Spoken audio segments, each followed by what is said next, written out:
It was a normal Monday morning in April 2025. Shoppers across the UK were heading to their local Marks and Spencer for their weekly groceries, maybe a new outfit, or, just a Percy Pig treat.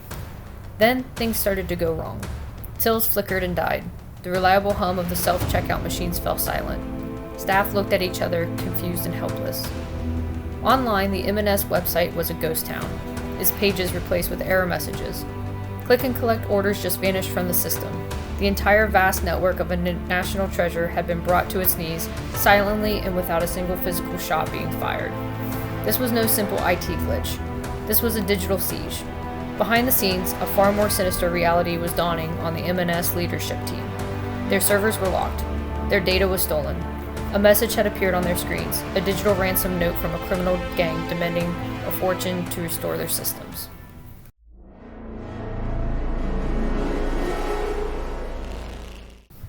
To understand the shock of the attack, you really have to understand what Marks & Spencer means to Britain. It's not just a retailer, it's a cornerstone of the high street, a brand woven into the fabric of daily life for generations. Founded in 1884, M&S has grown from a single market stall in Leeds into a global giant. The company is a titan of the UK economy. It employs tens of thousands of people directly and supports countless more through its vast supply chain. This deep-seated public trust is its most valuable asset, carefully cultivated over more than a century. The attack didn't just halt sales, it struck at the very heart of the M&S brand promise.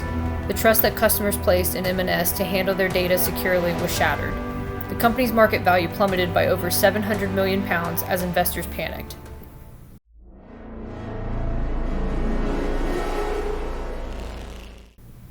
Behind this digital devastation were two names that strike fear into cybersecurity experts worldwide: Scattered Spider and Dragon Force.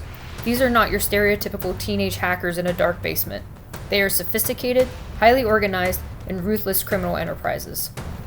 Scattered Spider, also known as UNC 3944, is the mastermind of the initial break-in. This group is infamous for its skill in social engineering, the art of manipulating people. They don't just hack computers, they hack humans. Dragon Force specializes in monetizing that access. They're the ones who deploy the ransomware, the malicious software that encrypts a company's files and holds them hostage. The collaboration between these two groups creates a perfect storm.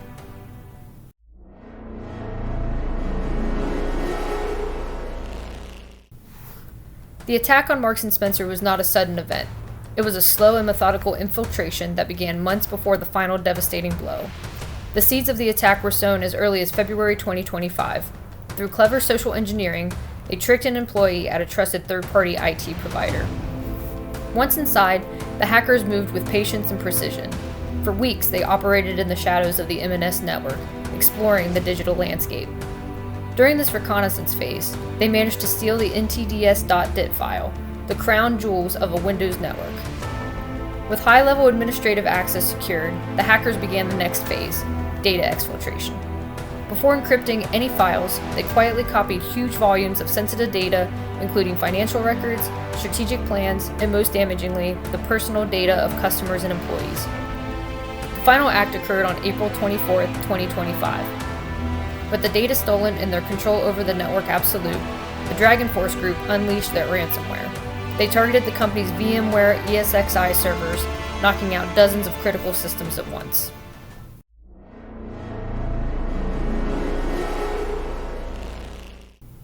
So what exactly is ransomware? It's a type of malicious software that functions like a digital kidnapper. Imagine a criminal breaking into your office, putting all of your important files into a safe, and then changing the combination. Ransomware does this with your digital files. The attack on M&S used Black Cat, or ALPHV, deployed by the Dragon Force group. This isn't just about locking files anymore. The first extortion is the demand for money to get the decryption key. The second extortion is the threat to release stolen data publicly if the ransom is not paid. This puts the victim in an impossible position: pay a huge sum to criminals or face financial ruin, regulatory penalties, and public humiliation. The demand for payment is almost always made in cryptocurrency, allowing criminals to remain anonymous and move money across borders with ease.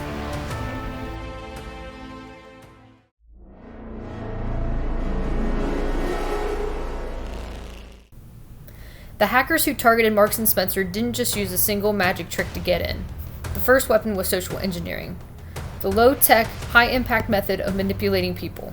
By impersonating an employee and targeting a third-party IT help desk, they bypassed technical security controls by exploiting human trust. Once inside the network, they deployed technical tools to expand their control. A key piece of software they used is called Mimikatz, a powerful hacking tool that can extract passwords and credentials directly from a computer's memory, allowing them to move laterally across the network. They use legitimate software like Remote Desktop Protocol, or RDP, normally used by IT staff to manage servers from a distance. By using stolen credentials, the hackers could log in as if they were authorized employees, hiding in plain sight and using the company's own tools against it.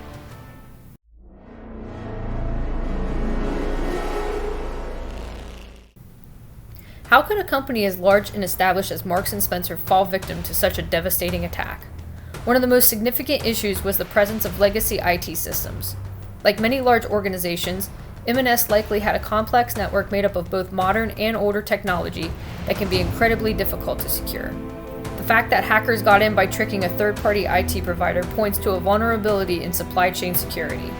When you give external partners access to your internal systems, you inherit their security risks. If that partner has weaker security practices, they become a soft target for attackers.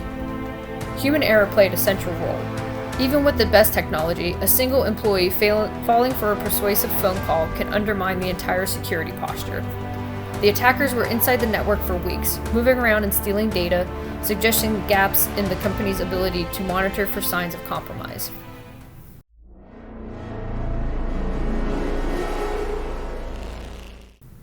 The Marks & Spencer attack provides crucial lessons for every business on how to build stronger defenses. The first and most critical layer is strong access control, starting with multi-factor authentication. If M&S had unphishable MFA in place, it would have been much harder for hackers to gain access. Every employee must be trained to recognize phishing attacks and social engineering attempts. This training must be regular and updated to reflect the latest criminal tactics. A resilient backup strategy is absolutely essential. Businesses must maintain regular tested backups isolated from the main network. Companies need robust network security and detection capabilities. This means segmenting the network so breaches can't easily spread, and using advanced security tools that monitor network traffic for suspicious activity, providing early warnings that give security teams a chance to intervene before significant damage occurs.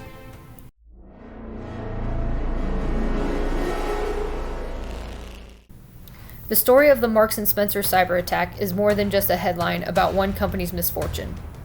It is a stark warning about the world we live in now. Cyber attacks are a constant evolving threat affecting everyone.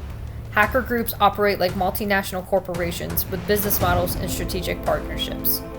We must adapt to this new reality. We need to become more digitally literate and security conscious. For businesses, investment in robust cybersecurity is not optional. It is a fundamental cost of doing business in the 21st century, just as important as insurance or locking the doors at night. The future will be defined by a continuous battle between those who build and protect our digital world and those who seek to tear it down for profit. The resilience of our society will depend on how seriously we take this threat. The lights went out at M&S in April 2025. The challenge now is to ensure they stay on for everyone else.